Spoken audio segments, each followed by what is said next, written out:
Hey man, you don't look so good. Yeah, I don't feel so good. Rough Halloween? Yeah, things got a little crazy. I've been there. We got a video to make? Yeah, we got this new exclusive Black Widow set. If it's alright with you, I'll just stay quiet back here. Yeah, that's fine.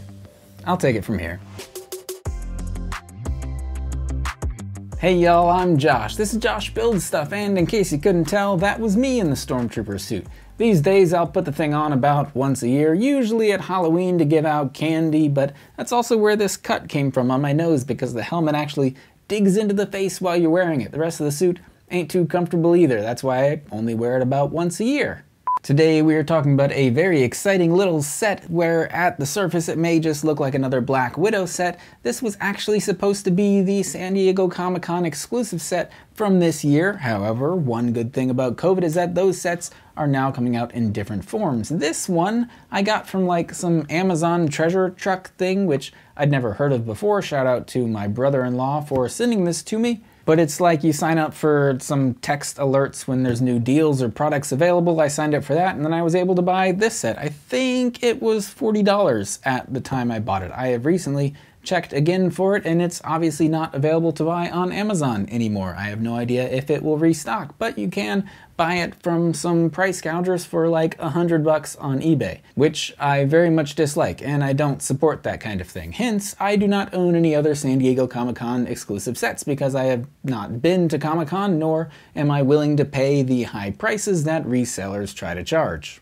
That being said, this is set 77905. It is called Taskmaster's Ambush. It is suitable for ages 7+ and contains 230 pieces, which sounds like a low number of pieces, and it is a small set, but it's like a muscly 230. It looks good for 230. So let's take a closer look at this little set. I'll tell you some of my likes and dislikes about it while we look at the build, the features, and the minifigures.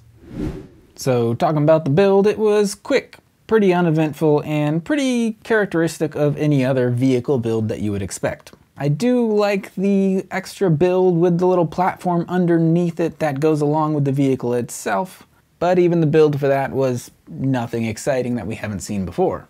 The vehicle build was interesting in the sense that it's not a usual chassis that you would expect. Instead, because there is an added amount of suspension in this truck, the whole base of the vehicle is actually built in a really interesting way. Other than that, it was only 230 pieces, so it took about, 45 minutes to put together overall. But it came together quickly and smoothly, so it was a satisfying build in that regard. So before we look at this small yet detailed set, let's look at this box. Look at this thing. On the front we got this kind of hand-drawn looking, very cool comic book-esque style of our main characters there. I really wish LEGO would do more cool box art like this, but obviously they knew this is going to sell no matter what, so they don't necessarily have to show a lot of detail on the front of the box. However, we do get some detail on the back of the box showing us what is actually inside. In this case, very simple, very concise. I dig it. So let's talk about this little set, and it is little. I think the base platform is only about, 4 inches by 4 inches, so there's not a lot here, but there's still a lot here, if you know what I mean. We get a base platform, which is cool. We don't get those a lot in tiny sets, but this is like a tiny display set, so I like that. The base platform kind of reminds me of the moon platform on the lunar lander that we got recently, and a couple other sets like that where it's kind of framed in smooth pieces, and then in the middle there's some little craggy details to make this look like a rocky environment over which this cool looking truck is driving.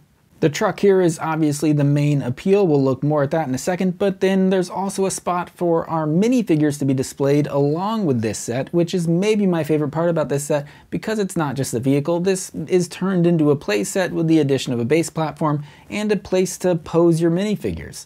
I really dig that. It would make me a lot more likely to display little sets like this if LEGO kind of gave you a purposeful place to put each piece of the set. As for the subject of the set, it's called Taskmaster's Ambush, as in an ambush that's being done by Taskmaster, but it looks more like Black Widow and Red Guardian are the ones ambushing Taskmaster, so I don't know if it is an ambush of Taskmasters because he's being ambushed, or if this, in fact, is supposed to be portraying a scene in which Taskmaster is conducting an ambush. In any case, we still don't know because the Black Widow movie has been delayed, I think, even more, and we don't actually know when it's going to come out, or if it does have a release date. I don't actually believe that it will come out then. Which is a real shame because it looks like a pretty good movie. Anyway, the vehicle is obviously being driven by Taskmaster, and it is Taskmaster's vehicle because he's written his name across the hood of it. So Taskmaster is driving and Black Widow is attacking him from above, and the Red Guardian is, in my case I have him facing away for display purposes, but on the box art they show him facing towards the truck, hence helping Black Widow in her ambush of Taskmaster, I think. So removing the truck from the base plate, you can see that the base plate on its own doesn't really have much detail, but on the truck it's cool for its size. It is a little 6-wheeled vehicle. It's got independent suspension almost for every single wheel, which is pretty cool. But Taskmaster is shown driving while holding a machete, which I don't think LEGO is necessarily recommending here, but he is a villain after all, so he's likely to do more dangerous stuff, I guess. There's also a spot where Taskmaster has clipped his shield onto the side of the vehicle. On the back there's like, I don't know, I think it's supposed to be like a gas can. I don't know what that gray thing is necessarily supposed to be. He's also got a bow and arrow strapped back there, and in the back of the truck he's got a crate which is full of stuff. Inside the crate, Taskmaster has some usual villainous things I would expect. He's got a cell phone, a little briefcase, and a couple of canisters of something pink that may hold some importance to the plot of the movie, but again, we have no way of knowing. Let's briefly talk about the miniature figures which are included with this set. We get Black Widow, we get Red Guardian, and we get Taskmaster himself. With Black Widow, I believe the torso piece is exclusive to this set. The pants we saw in the Black Widow helicopter chase, though they were being worn by the other blonde minifigure character who is also in the movie that I don't know much about. But the pants are not exclusive. The torso in this case is, and I think it looks pretty cool. As for Red Guardian, I believe his torso is also exclusive to this set. His headpiece, however, appears in one other set, and that is the Stranger Things The Upside Down set, which was released earlier this year, maybe last year. But I think that's a fun little nod because the actor who portrays Jim Hopper in Stranger Things is also the same actor who is playing Red Guardian in this Black Widow movie. Taskmaster, I believe, is the same figure that we got in the Black Widow helicopter chase set. However, in that set, he also had a hood, and I don't think he had a shield in that set. Speaking of shields, Taskmaster and Red Guardian both get shields in this set, which is fitting to both of their characters. Taskmaster because he uses a sword and a shield for some reason as a villain, and Red Guardian gets a shield because he is supposed to be the Soviet equivalent of Captain America. That is one slight negative I have about this set, is that LEGO relies on stickers for those two shields, since we know they can print custom shields like Captain America gets in some sets. And so really what that implies to me is that we're not going to get many more Red Guardian or Taskmaster figures, so it probably wasn't worth it to LEGO to custom mold and print shields.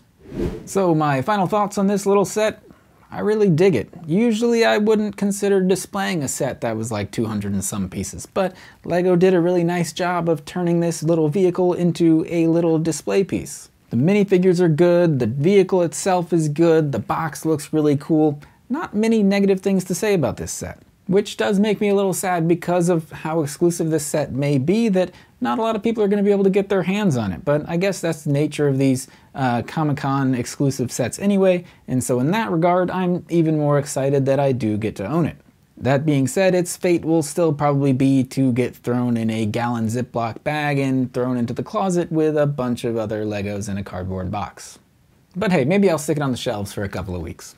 A brief note of channel business, we have still only recently crossed that 1,000 subscriber threshold, so again, thank you so much for all of you who have subscribed and share the videos and just like the videos or just watch the videos. But that being said, there's still time to ask your questions for the 1,000 subscriber Q&A video that I'm still going to make. I promise I will, but hey, I keep getting sets like this soon after they come out, and so I want to make these videos, and then I will make that one, but I promise it is coming. So ask me questions if there's anything that you want to know about me or this channel or this place or the Stormtrooper behind me in the comments below or in my Instagram or Twitter, both of which I will put links to in the description below. That also being said, the Q&A video may not be the next video that I make because I got a little baby Yoda sitting on the shelves behind me and I want to make a video about him as well. So maybe the next video after this video and that video, I don't know, we'll see. But as always, I do appreciate you watching this video and I hope you enjoyed it. If you did, be sure to like, comment, and subscribe. Again, thank you so much for watching. I'll see you next time. So Red Guardian is like Russian Captain America? I don't know. Was he also frozen in ice? I don't know.